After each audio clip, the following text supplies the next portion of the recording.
দুইটা বাচ্চা আছে ছোট ছোট।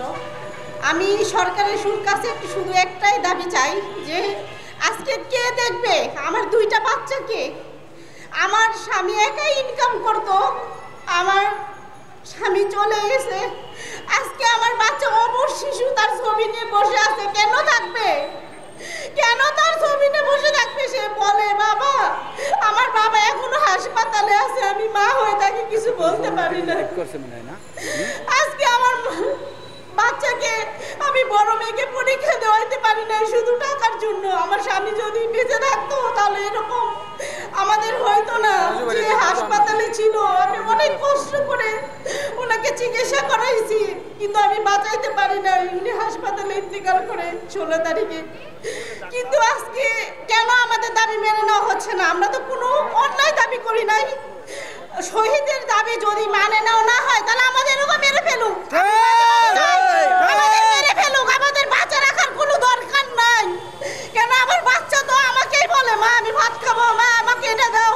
বাড়িওয়ালা তো আমাদেরকে বলে না যে তোমরা 1 মাসের ভাড়া দিও না, এরকম কিছু তো আমাদেরকে বলে না। তাহলে আমাদের দাবি কেন মানে না হচ্ছে না? আমাদের এটা কেন, কিসের জন্য?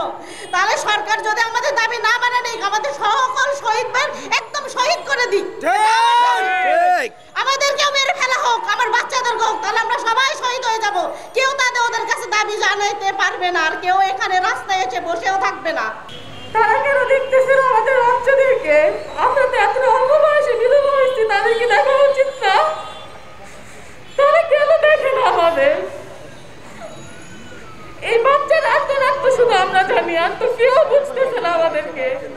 আমরা কেন তাদের দাঁড়া দাঁড়িয়ে যাচ্ছি, তারা কেন আমাদের দাঁড়া দাঁড়িয়ে আসতেছে না? ও যখন জিজ্ঞেস করেন বাবা কোথায়, আমি তখন তার জবাবে কিচ্ছু দিতে পারি না। তো জবাবটা কি সরকার দিবে আমাদেরকে? সরকার কি জবাবটা আমাদেরকে প্রস্তুত করে দিবে? তো আমাদেরকে একটা চলার ব্যবস্থা তো করে দিবে। তারা কোনো কিছুই করতেছে না। এই নিয়ে আজকে 2 বার আসছি আমি এই জায়গায়। তো কেন আসবো? ওর মতো ছোট ছোট অনেক বাচ্চা আছে, তো সবাই দায়িত্ব কি সরকার নিতে পারে না? তো কেন নেয় না ওরা? ইচ্ছা করলেই তো পারে তারা সবকিছু করতে, কিন্তু তারা কেন ইচ্ছা পোষণ করতেছে না?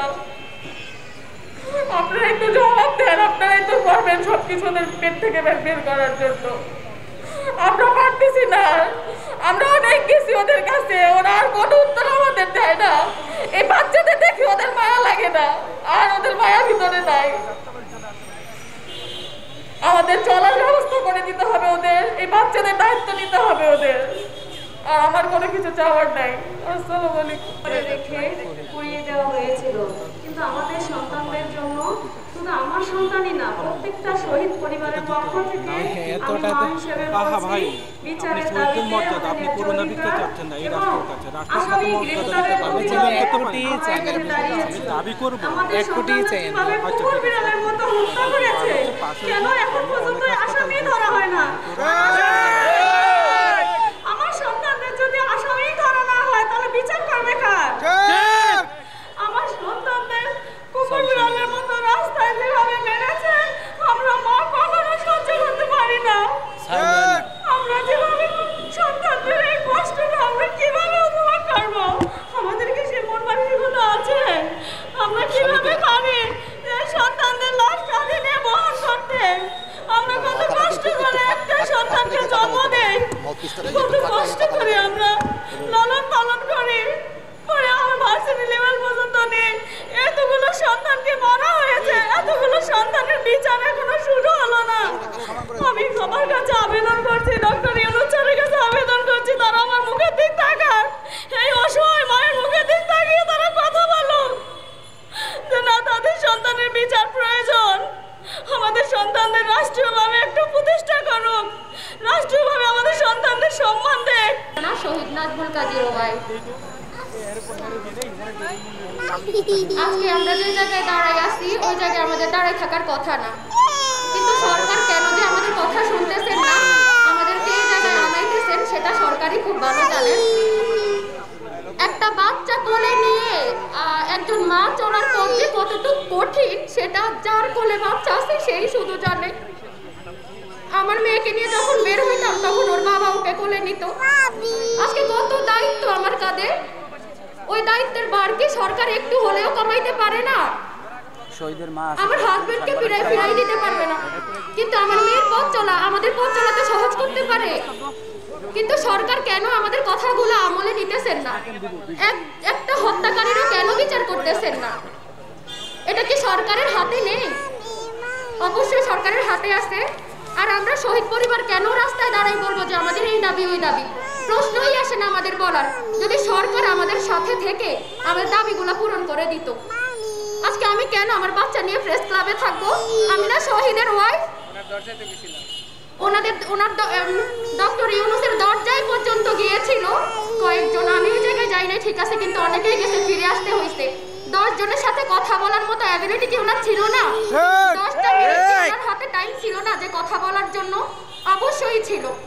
আমরা চাই না রাস্তায় থাকতে, রাস্তায় নামতে, কিন্তু আপনারা সাংবাদিক ভাইরা যারা আছেন, আপনারা চাইলে অনেক কিছুই করতে পারেন। আপনাদের কাছে বিনীত অনুরোধ, আপনারা একটু এই কথাগুলো উনি পর্যন্ত বারবার করে পৌঁছাবেন, যতদিন না উনি শুনে। আচ্ছা, ঠিক আছে, ধন্যবাদ। পাশাপাশি শহীদ আবু ইসাকের আরেকটা পরিচয় আছে, উনি একজন রেমিটেন্স যোদ্ধা ছিল। উনি সৌদি প্রবাসী ছিল। 5 আগস্টের যাত্রাবাড়ির 2য় টুল প্লাজা মাথায় গুলি লাগছে, সাথে সাথে নিহত হয়। আমরা ঢাকা মেডিকেলে নিয়ে যাই, নিহত হয়। আমার আজকে থাকার কথা ছিল, এয়ারপোর্টে থাকার কথা ছিল, আমার হাজব্যান্ডকে আমি রিসিভ করব। আজকে আমি রাজপথে কেন? আমার থাকার কথা ছিল এয়ারপোর্টে, আজকে আমি রাজপথে কেন? আমার হাজব্যান্ডের আমি বিচার চাই। এখন পর্যন্ত ইউনূস স্যার কোনো বিচারের দিকে কোনো নজরে দেয় নাই।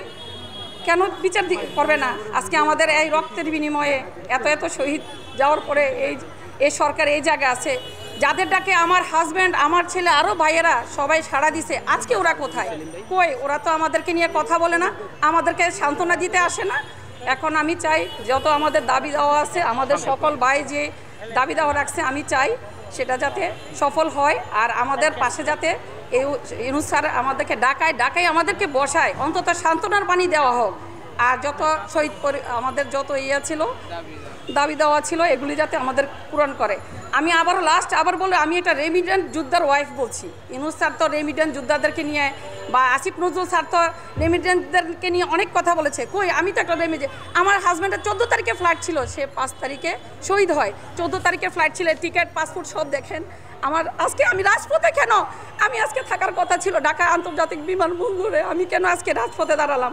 আমি শহীদদের আমি বিচার চাই। আমি আর কথা বলার জন্য আমি বুঝি কিনা। ঠিক আছে।